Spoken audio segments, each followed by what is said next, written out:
চট্টগ্রাম অঞ্চলে কোরবানির মাংস বহুদিন ধরে সংরক্ষণ করে রাখার একটা প্রসেস হচ্ছে কোয়াব। কোয়াব তৈরি করে ফ্রিজ ছাড়াই বহুদিন ধরে মাংস সংরক্ষণ করে রাখা যায়।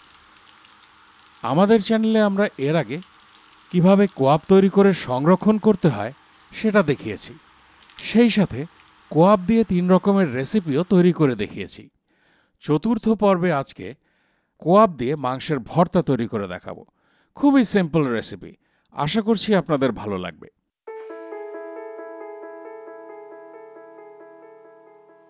কাবাব তৈরির জন্য প্রথমে কোয়াবের টুকরোগুলোকে ঝুরঝুরে করে নিতে হবে। আর তাই একটা চাকুর উল্টো পাশ দিয়ে, মানে এই পাশটা দিয়ে ভালো করে পিটিয়ে ঝুরঝুরে করে নিতে হবে। আমি চাকুর উল্টো পাশ দিয়ে করছি।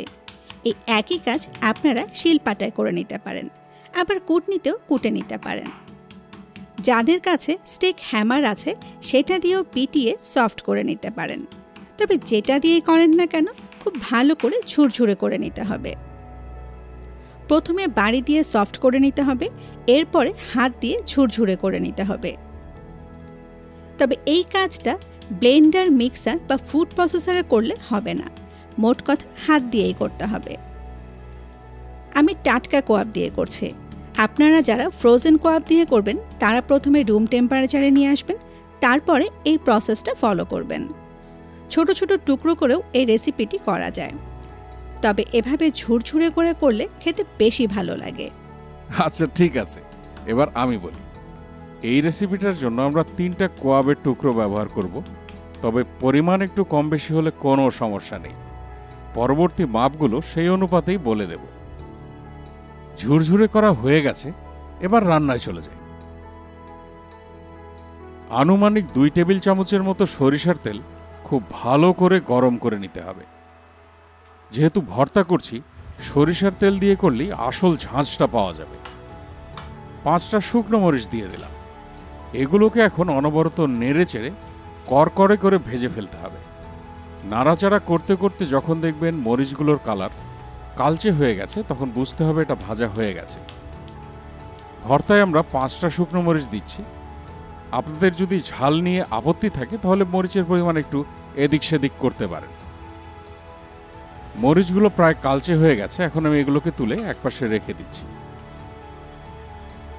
এই তেলটার মধ্যেই এখন আমি আধা কাপ পেঁয়াজ কুচি দিয়ে দিলাম। ফুল আছে পেঁয়াজগুলোকে এখন ভেজে নিচ্ছি যতক্ষণ না কালারটা একটু স্বচ্ছ হয়ে আসে।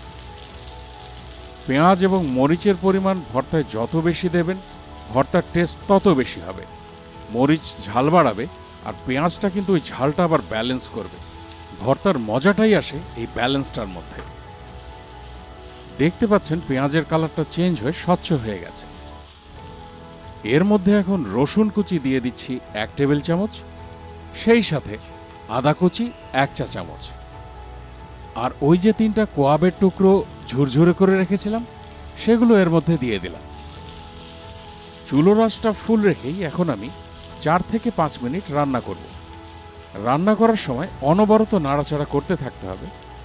তাতে করে হবে কি, মাংস, পেঁয়াজ সবকিছুর মধ্যে একটা ঝলসানো টেক্সচার এবং একটা ঝলসানো ফ্লেভার চলে আসবে। অনেকটা কাবাব কাবাব টাইপের একটা ফ্লেভার চলে আসবে, যেটা ভর্তার স্বাদ বহুগুণ বাড়িয়ে দেবে। ভাজা হয়ে গেছে, এখন আমি এগুলোকে একটু ঠান্ডা করে নেব যাতে হাত দিয়ে ধরতে পারি। চলে যাচ্ছি মূল ভর্তার প্রসেসে। একটা প্লেটে প্রথমে শুকনো মরিচগুলোর বোঁটা ফেলে দিয়ে নিয়ে নিচ্ছি। আপনারা লক্ষ্য করেছেন যে এর মধ্যে আমি কোথাও লবণ ব্যবহার করিনি। লবণ দিয়ে দিচ্ছি 1 চা চামচ। এবার লবণের সাথে মরিচগুলোকে খুব ভালোভাবে ডলে নিচ্ছি। এখানেও একটা কথা বলে রাখতে চাই, লবণের সাথে মরিচ যত ভালোভাবে, যত ঝুরঝুরে করে ডলবেন, ভর্তার সাথে ঝালটা তত ভালোভাবে ডিস্ট্রিবিউট হবে। একটু সরিষার তেল দিয়ে দিলাম। এর মধ্যে নিয়ে নিচ্ছি 1/4 কাপের মতো কাঁচা পেঁয়াজ কুচি। ভর্তায় যদি কাঁচা পেঁয়াজ আর কাঁচা লবণ না খাই তাহলে ভর্তার স্বাদটা ঠিক মতো আসে না। সেজন্যই আমি কাঁচা পেঁয়াজ দিয়ে খুব ভালোভাবে মাখিয়ে নিচ্ছি। এবার রান্না করে রাখা কোয়াবগুলো এখানে দিয়ে দিচ্ছি। এবার সব কিছু খুব ভালোভাবে মাখিয়ে নিচ্ছি। একটা ছোট্ট টিপস দিয়ে দিই, কোয়াবটা যে রান্না করলাম, রান্না করার পরে এই কোয়াব ফ্রিজে রেখে দিতে পারবেন 2 থেকে 3 দিন। যখন খেতে ইচ্ছা করবে তখন এই কাঁচা পেঁয়াজ মরিচ দিয়ে মেখে তারপরে সার্ভ করলেই হবে। আমরা ভর্তায় একটু ধনেপাতা খেতে পছন্দ করি। মাখানো হয়ে গেছে, সবশেষে দিয়ে দিচ্ছি একটু ধনেপাতা কুচি। এটা একেবারেই অপশনাল, আপনাদের যদি ভালো লাগে দেবেন, না ভালো লাগলে দেবেন না। আবারও একটু মিক্স করে নিচ্ছি। ভর্তার প্রসেস কিন্তু এতটুকু। কোরবানি ঈদে বা অন্য সময় আপনারা যারা বাসায় কোয়াব তৈরি করে রেখেছিলেন, তারা এই ভর্তাটা যদি কখনো করে না থাকেন তাহলে বিশাল মিস করছেন। এই ভর্তাটা খেতে অসাধারণ এবং এর স্বাদ ভোলার মতো না। আশা করি আপনারা ভর্তাটা এনজয় করবেন এবং সুযোগ পেলে অবশ্যই আমাদের জন্য দোয়া করবেন। সবাই ভালো থাকবেন।